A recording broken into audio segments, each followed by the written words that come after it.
Hello കൂട്ടുകാരെ, അപ്പോൾ ദേ വീണ്ടും ഒരു ചെറിയ മീനാണ് കേട്ടോ. കരിമീൻ്റെ തന്നെ ചെറുതാണ് എനിക്ക് ഇട്ടിരിക്കുന്നത് ഇന്ന്. അപ്പോൾ ഇതിക്ക് മുമ്പ് ഞാൻ ഒരു വീഡിയോ ഇട്ടിട്ടുണ്ടായിരുന്നു, വലിയ മീൻ അതിൻ്റെ തൊലി കൂലിയാണതായിട്ട് അതിൻ്റെ വീഡിയോ ഞാൻ ഇട്ടിട്ടുണ്ടായിരുന്നു. അപ്പോൾ ഇത് കുഞ്ഞ് മീൻ കിട്ടിയപ്പോൾ ഞാൻ വീണ്ടും തൊലിയൊക്കെ കളഞ്ഞ് നോക്കിയപ്പോൾ അത് നല്ല സൂപ്പറായിട്ട് പോകുന്നുണ്ട്. നമുക്ക് കല്ലിലിട്ട് തേച്ച് സമയമൊന്നും കളയണ്ട. അപ്പോൾ ഞാനത് ഒന്ന് കാണിച്ചു തരാമേ. കത്രികയും കൊണ്ട് നമുക്ക് അതിൻ്റെ സൈഡൊക്കെ ആദ്യം വെട്ടാം.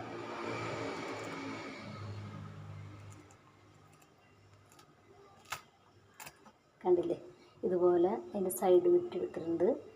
അതുപോലെ തന്നെ ഇപ്പുറത്തെ സൈഡ് നമുക്ക് ഇങ്ങനെ പതുക്കനെ കളയാം. പിന്നെ അതിൻ്റെ തൊലി ഒന്ന് പതുക്കനെ ഇങ്ങനെ വിടിയിക്കാം.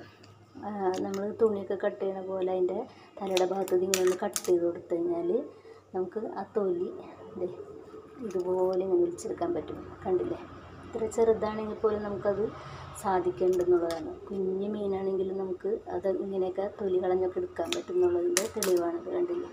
അപ്പോൾ ഇനിയിപ്പോൾ കല്ലിലൊക്കെ ഇട്ടുരച്ച് അത് വൃത്തികേടാക്കൊന്നും വേണ്ട. അതിൻ്റെ തൊലി നല്ല ഭംഗിയായിട്ട് പോന്നിട്ടുണ്ട്. അത് ഞാനിതിക്ക് മുമ്പ് എടുത്ത കുറേ എല്ലാം റെഡിയാക്കി വെച്ചിരിക്കുകയാണ്. കണ്ടില്ലേ, ഇതുപോലെ നമുക്ക് വൃത്തിയായിട്ട് കിട്ടുന്നുണ്ട്. മാംസമൊന്നും അങ്ങനെ പോവില്ല കേട്ടോ. അങ്ങനെ ഒട്ടും മാംസമൊക്കെ കളയാണ്ട് നമുക്കിതൊക്കെ എടുക്കാനൊക്കെ പറ്റും.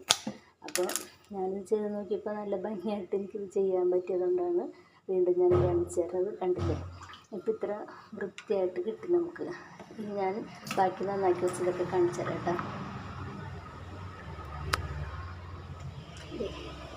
അല്ല, ഇത്രയും ഭംഗിയായിട്ട് ഇതിനെ എടുക്കാൻ പറ്റി. ഇത്രയും മീനുണ്ടായിരുന്നു.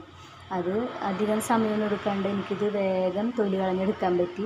അപ്പോൾ ഇങ്ങനത്തെ മീനൊക്കെ കൊണ്ടുവരുമ്പോൾ സാധാരണ ഞാനിതൊക്കെ കാണുമ്പോൾ അയ്യോ എനിക്ക് നന്നാക്കാൻ പറ്റില്ല എന്നുള്ളൊരു ഇഷ്ടക്കുറവൊക്കെ ഉണ്ടായിരുന്നു. പക്ഷെ ഇപ്പോൾ അതൊക്കെ റെഡിയായി. കണ്ട ഇത്രയും ഭംഗിയായിട്ട് ചെയ്യാൻ പറ്റിയപ്പോൾ തന്നെ എനിക്ക് സന്തോഷമായി. അപ്പോൾ ഇതുപോലെ തന്നെ ഇത് കാണുമ്പോൾ ഇഷ്ടമില്ലാത്ത കുട്ടികൾക്കൊക്കെ വേണമെങ്കിൽ ഇതുപോലെയൊക്കെ ചെയ്യാം കേട്ടോ. രണ്ട് സൈഡും ഇത്തിരി ആഴത്തിൽ ചെത്തണമെന്ന്, അതിൻ്റെ മുള്ള് വെട്ടിക്കളയണമെന്ന് മാത്രമേ ഉള്ളൂ. അത് വെട്ടിക്കളഞ്ഞാൽ പിന്നെ നമുക്കത് ഈസി ആയിട്ട് അതിൻ്റെ തൊലി എടുക്കാൻ പറ്റും. അപ്പോൾ ഇത്ര നല്ല കളറിലൊക്കെ അത് കിട്ടി. അതേസമയം കല്ലിലൊക്കെ ഇട്ട് ഉരച്ച് വരുമ്പോൾ അത് ഭയങ്കരമായിട്ട് ഇങ്ങനെ അതിൻ്റെ മാംസമൊക്കെ ഇതായി പോണ പോലെ എനിക്ക് തോന്നാറുണ്ട്. അത് എൻ്റെ കുഴപ്പം കൊണ്ടാണെന്നറിയില്ല. അപ്പോൾ എന്തായാലും സിമ്പിളായിട്ട് ഇതാണ് ചെയ്യാൻ പറ്റണത്. പിന്നെ നമ്മുടെ ഫിഷ് കട്ടർ, ആ കട്ടർ വന്നേ പിന്നെയാണ് സത്യം പറഞ്ഞാൽ മീൻ നന്നാക്കാനൊക്കെ ഉള്ളൊരു ഇഷ്ടവും തോന്നുന്നതും. മുള്ളൊക്കെ വേഗം കളയാൻ പറ്റും നമുക്ക്.